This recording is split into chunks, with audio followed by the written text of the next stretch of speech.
Pertanian adalah sektor untuk mewujudkan kesejahteraan rakyat Indonesia. Namun, potensi tersebut masih membawa dampak berupa kelangkaan. Karenanya, manajemen pengelolaan pertanian sangatlah dibutuhkan. Pangan merupakan kebutuhan mendasar bagi rakyat Indonesia, namun keterbatasan lahan pertanian turut berdampak pada keterbatasan pangan khususnya di kota besar. Kepadatan penduduk dan juga arus urbanisasi menyebabkan sektor ketahanan pangan di setiap rumah tangga tidak sama. Adapun konsep bertani yang digunakan untuk meminimalisir kelangkaan bahan pangan akibat kurangnya lahan yaitu vertical farming.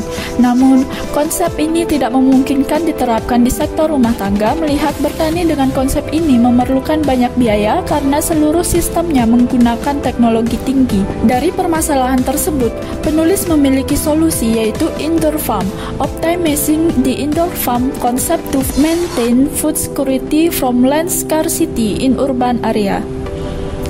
Pada penelitian ini akan dipelajari tentang pengaruh intensitas cahaya, intensitas penyiraman, dan pemberian pupuk terhadap hasil panen tanaman menggunakan konsep indoor farm. Selain itu juga akan dipelajari tentang jenis produk pangan yang paling cocok digunakan dan analisis SWOT dari konsep indoor farm. Penelitian ini menggunakan jenis penelitian eksperimen dengan rancangan acak kelompok 3 faktor dan 3 taraf pada masing-masing faktor. Sampel yang digunakan sebanyak 27 sampel dengan 3 kali replikasi dan didapatkan 81 unit percobaan. Subjek yang digunakan berupa jenis tanaman yang dibudidayakan seperti sawi hijau, kangkung darat, dan bayam hijau.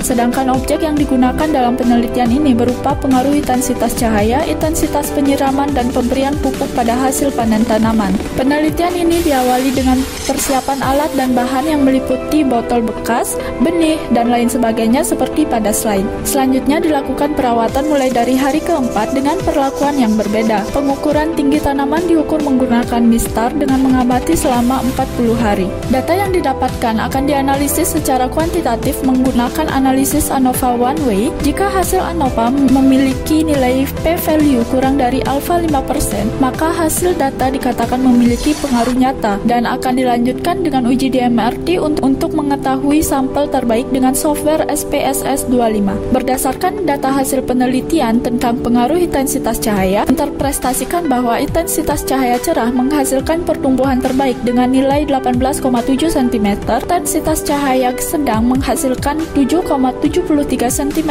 dan intensitas cahaya gelap menghasilkan pertumbuhan lambat dengan nilai 1,67 cm. Hal ini sejalan dengan penelitian ulang dari 2016 yang menyatakan bahwa pada perlakuan tanpa pelindung, tanaman mendapatkan sinar matahari sehingga dapat melakukan proses metabolisme dengan baik dan pertumbuhan tanaman berlangsung lebih cepat. Berdasarkan data yang didapatkan tentang pengaruh penyiraman pada pertumbuhan tanaman, dapat diinterpretasikan bahwa penyiraman 1 kali sehari menghasilkan pertumbuhan terbaik dengan nilai 17,93 cm, penyiraman 2 kali sehari menghasilkan tinggi 16,67 cm, dan penyiraman 3 kali sehari menghasilkan pertumbuhan lambat dengan nilai 12,9 cm. Berdasarkan penelitian Sukarman 2013, menyatakan bahwa dalam proses fisiologis tanaman, air sangat dibutuhkan dalam pembelahan sel, sehingga semakin banyak air yang diberikan pada periode tertentu akan menghasilkan pertumbuhan tanaman yang lebih baik. Berdasarkan data tentang pengaruh pemberian pupuk terhadap tinggi tanaman, dapat diinterpretasikan bahwa pemberian pupuk 1 minggu sekali menghasilkan tinggi tanaman sebesar 18,7 cm, pemberian pupuk 2 minggu sekali menghasilkan tinggi tanaman 17,93 cm, dan pemberian pupuk 3 minggu sekali menghasilkan pertumbuhan yang lambat dengan nilai 16,83 cm. Berdasarkan penelitian Istarofah dan Salamah 2017 menyatakan bahwa perlakuan dengan pemberian dosis pupuk paling sering mengakibatkan ketersediaan unsur hara yang melimpah dan menyebabkan pertumbuhan tanaman yang terhambat. Berdasarkan hasil uji ANOVA one way yang dilakukan baik secara perlakuan intensitas cahaya, penyiraman, dan pemupukan memiliki pengaruh yang sangat nyata. Selain itu, interaksi dua dan keseluruhan parameter juga memiliki pengaruh yang sangat nyata. nyata. Selanjutnya dilakukan uji DMRT dan didapatkan hasil terbaik pada sampel N1, S1, dan P2 dengan rata-rata tinggi sebesar 0,405 cm per hari. Selain itu, terdapat parameter lain yaitu tinggi dan berat akhir tanaman yang hasilnya persis sama dengan rata-rata tinggi tanaman, di mana seluruh parameter memiliki pengaruh yang sangat nyata. Dalam hal ini, hasil dari tinggi dan berat akhir tanaman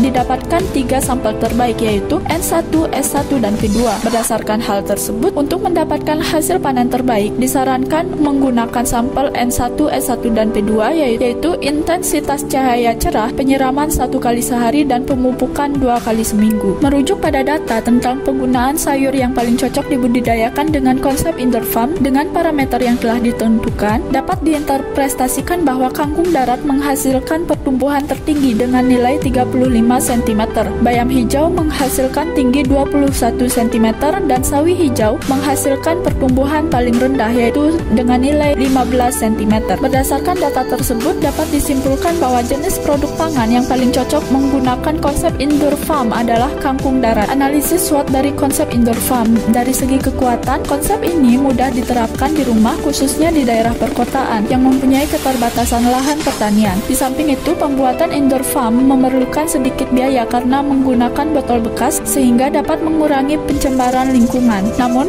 masih ada beberapa kelemahan di mana kondisi panen tanaman dipengaruhi oleh faktor eksternal dan juga internal. Konsep indoor farm memiliki peluang yang besar. Dengan memanfaatkan peluang dari konsep indoor farm, dapat dijadikan sebagai sarana menjaga ketahanan pangan di lahan pertanian yang terbatas dengan cara yang mudah dan efisien. Bertani dengan konsep indoor farm juga dapat menjaga ketahanan pangan dan menjadi pekerjaan sampingan serta dapat menambah penghasilan dari rumah. Dari segi ancaman, konsep ini masih belum banyak dikenali masyarakat sehingga diperlukan adanya sosialisasi. Adapun kesimpulan dari penelitian ini, yang pertama, berdasarkan hasil eksperimen menyatakan bahwa intensitas cahaya, intensitas penyiraman, dan pemberian pupuk berpengaruh nyata terhadap pertumbuhan tanaman. Selain itu, berdasarkan hasil uji ANOVA One Way didapatkan bahwa seluruh parameter maupun interaksi yang berpengaruh sangat nyata, dan dilanjutkan dengan uji DMRT sehingga menghasilkan perlakuan yang terbaik pada sampel N1, S1, dan P2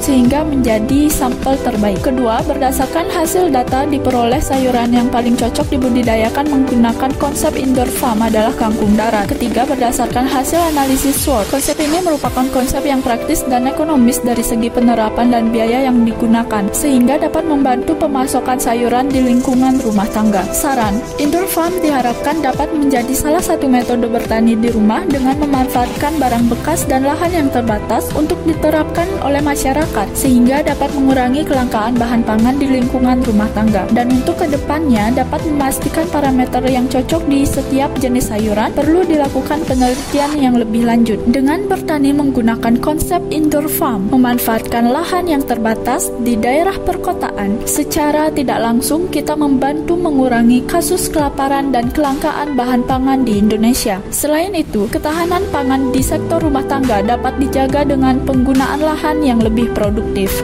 With this, let us contribute to creating sustainable food. Save our food security for the scarcity.